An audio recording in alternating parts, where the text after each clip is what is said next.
Bah, bien, bien. C'était simple et facile à comprendre. Ah ben, c'est très bien. Ouais. Et ça fait combien de temps vous tradez? 2 ans, 2 ans. Bon, D'accord. moi-même, je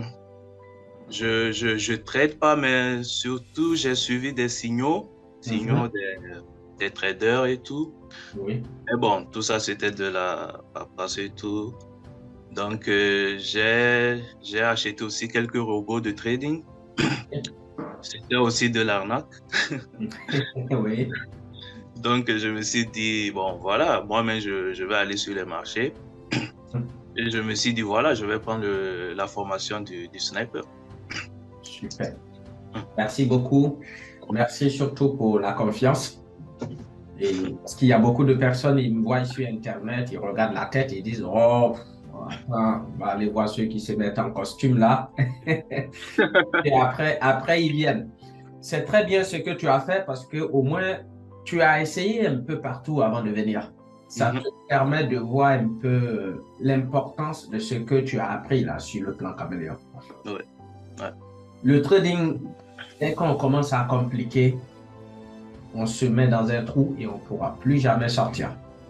On Mhm. ne complique pas le trading. Si tu as acheté un robot de trading, tu sais pourquoi les gens ont mis en place les robots? Ils ont mis en place les robots pour éviter d'affronter ce qu'on appelle la discipline et Ouais. et la patience. Une fois que le robot il est activé, tu peux sortir Mhm. et le robot travaille pour toi. Mais en trading, pour avoir un robot, parce que je vois des gens, ils achètent des robots 300 euros, 500 euros, même 1000 euros, 5000 euros. Oh oui. Tu penses que si moi j'ai une machine, un robot qui fonctionne, Mais je vais pas le vendre, c'est logique. pour que tu vendes ce robot-là qui fabrique de l'argent, parce que si c'est un robot qui trade et qui gagne beaucoup d'argent, c'est qu'il fabrique de l'argent. Ouais. Pour un robot qui fabrique de l'argent, la plupart des gens qui sont malins, ils vont d'abord aller dans leur village ou dans leur ville natale et Mhm. rendre tout le monde millionnaire et faire en sorte que ça apparaisse dans les archives. Comme quoi, Mhm. grâce à lui, tout le monde est devenu millionnaire dans le village ou dans la ville. Ouais, ouais, Avant, maintenant, s'il est vraiment généreux, de tout publier maintenant. ouais. Le trading, c'est quelque chose, c'est vrai. Tu as appris le plan caméléon et tout ça, mais tu as du boulot à faire encore sur toi-même. Si le Mhm. plan caméléon, juste, tu l'as et puis tu deviens riche, ben, je vais prendre ma mère, bon, elle n'a pas fait les études, hein, Ouais. mais je vais quand même la poser devant l'écran pour dire, regarde, si tu as vu ça, tu fais ceci, cela. Tu vois un peu. Donc, Oui. en gros, ce qui se passe en trading, c'est en nous-mêmes. C'est pour ça que je dis toujours, le trading finit par nous pousser au développement personnel. Mhm. On est obligé à un moment donné de nous rééduquer afin de reconditionner notre cerveau pour faire une activité comme le trading. Sinon, ça ne sert à rien. Ouais. Donc, le robot, tu peux écrire pourquoi les gens ont mis le robot, ils ont fabriqué les robots. Les vrais robots, on les appelle les algorithmes de trading, ce sont les grandes entreprises qui les ont. Mhm. Mettre un robot en place, ça demande des moyens. Et aucune entreprise ne va te vendre un robot qu'ils utilisent. Comme par exemple, tu vas prendre Amazon ou Apple. Mhm. Qui ont des grandes entreprises qui ont des traders aussi. Et ces traders-là, tu vas voir que ce sont des algorithmes de trading qui traitent pour eux. Ouais. Apple ne va pas venir te vendre son algorithme.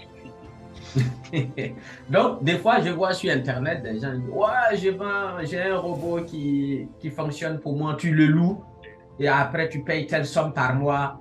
C'est magnifique. Mais le mieux, c'est que tu puisses te former toi-même et te servir de ton cerveau pour trader. Maintenant, quand tu te sers de ton cerveau pour trader, je ne vais pas te mentir, le Mhm. seul problème qui va te freiner, c'est toi-même. Ce sont tes émotions. Exact. Même quand je tradais avec des signaux, Oui, c'est pas moi-même, j'ai analysé le graphique et pris le truc, oui, mais déjà quand c'est un gain, tu as un truc, tu as envie de vite couper au fait, tu vois. voilà. Tu te dis, ça va tout finir, tu vois. C'est ça exactement. Donc, les, quand tu vas commencer à trader, il faut que tu fasses très attention et ne pas conditionner ton cerveau à trop prendre des ordres. Ça, c'est le premier. Numéro 2, il faut passer le caméléon en H1 ou en H4 pour commencer. OK. Ça te permet de prendre ton temps et de bien laisser le marché courir au lieu de trop rester devant l'écran à compter chaque pas que le marché fait. Donc ça, c'est très important. Normalement, je t'ai ajouté dans le groupe et si tu as une question, le groupe est là pour te répondre. D'accord. C'est magnifique. Dès que tu envoies même un message au groupe comme quoi tu es nouveau, ils vont t'accueillir d'une manière spectaculaire et tu verras que l'énergie qui circule dans le groupe est vraiment solide. Donc, bienvenue. Merci. Et puis, mon conseil serait de revoir encore la formation une deuxième fois, une troisième fois ou même une quatrième fois pour que cette formation puisse se loger dans ton subconscient. Quand tu sais que tu sais. Mais quand tu sais que tu sais, c'est là l'excès de confiance s'installe. Il ne faut pas rester sur ce troisième palier. Le je sais que je sais peut te pousser à beaucoup d'erreurs. Peut te pousser à ne pas même mettre un stop loss parce que tu es sûr de ton coup. Le stop loss doit être un truc automatique. Et pour que ça soit automatique, il faut que tu puisses passer ta façon de trader à l'autre niveau de conscience qui est la quatrième position, donc le quatrième palier, qui est quand tu ne sais pas que tu sais. La compétence inconsciente, c'est que tu fais la chose, mais si on te demande mais comment tu fais, ta réponse est je ne sais même pas, mais je le fais bien. Pour que ça soit logé dans ton inconscient, il faut que tu répètes plusieurs fois la chose. C'est le seul moyen de pouvoir passer à ce niveau de compétence. La plupart des gens, ils conduisent aujourd'hui des voitures, ils ne savent même pas à quel moment ils ont passé les vitesses, ils sont arrivés à destination. Mais quand on repart en arrière, le premier jour, le moniteur les a mis au volant, ils étaient tous en train de trembler. Mais aujourd'hui, on le fait sans aucun effort. Un jour, j'étais au volant et j'étais un peu pressé, donc je ne voulais pas m'arrêter. Donc, je passe au McDo, je passe au drive, je prends un McDo et le McDo était sur mes pieds. J'ai mangé, donc je partais à Marseille. J'ai mangé en conduisant. Et à un moment donné, je me suis dit, ben attends, j'étais en train de conduire là et j'ai mangé. Mais j'ai mangé à table, quoi. Ça veut dire qu'une cuisse, l'autre est là, le jus était là. Tu vois un peu? Et je me suis dit, mais quand une compétence passe au niveau subconscient, tu es comme un génie. Et c'est ce qu'on doit faire en trading. Ton plan de trading doit être transféré à ce niveau de conscience. Dans ce niveau de conscience, on a tout le pouvoir. Donc, ça ne doit plus être un objectif pour toi. Gagner de l'argent, c'est tout le monde en gagne. C'est parce que les gens ne sont pas reconnaissants. L'argent, on gagne tout le temps l'argent.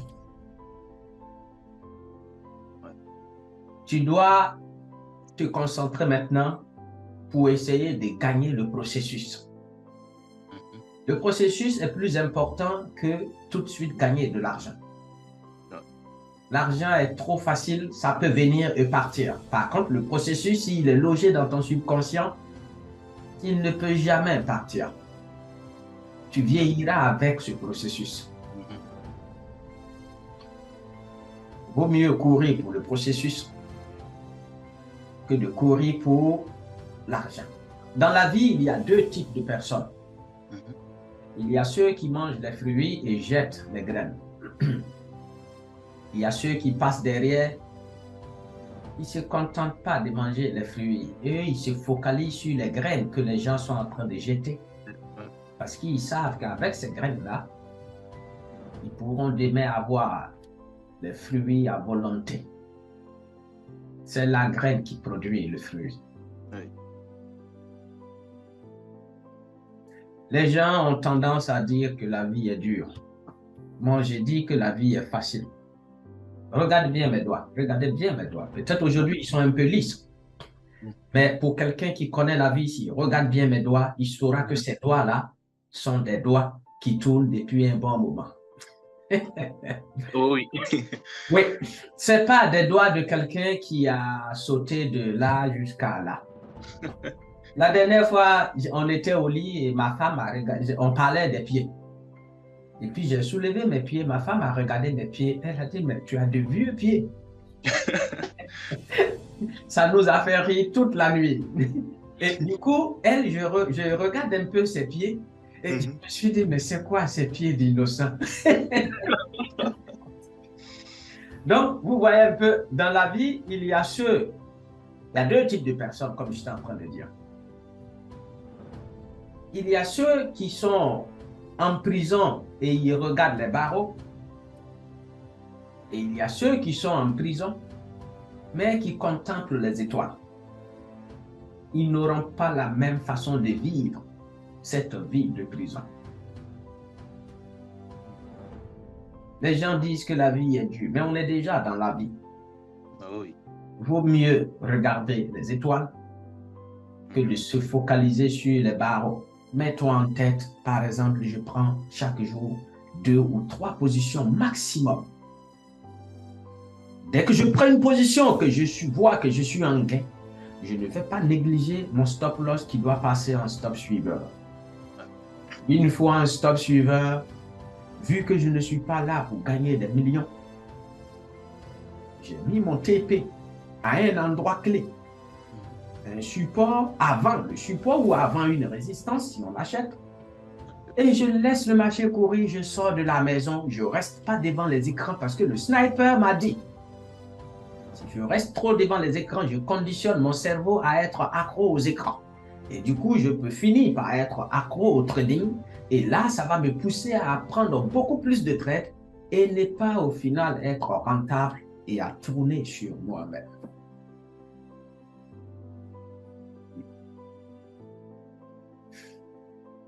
Il y a beaucoup de choses à dire. Mais tu sais, chaque chose a son temps. Aujourd'hui, tu as des choses ou tu as des paroles que tu vas entendre dont tu n'as pas besoin. Tu auras peut-être besoin de ces paroles-là quelques jours après. C'est comme mon fils. Aujourd'hui, il n'a pas besoin d'argent. Tout ce qu'il a besoin, tout ce dont il a besoin, ce sont les jouets, les billes, tu vois, les petites trucs. Il a 6 ans. La dernière fois, il quitte à l'école et il rentre et puis il me dit, papa, j'ai un truc à te montrer. Sa maman aussi me dit, oui, effectivement, il a un truc à te montrer. Je me dis, mais c'est quoi ce truc? Et quand je les ai entendus venir, je me suis caché. Donc, le jeu de cache-cache. J'étais dans un coin, dans le bureau, là. Je suis allé me cacher dans un coin.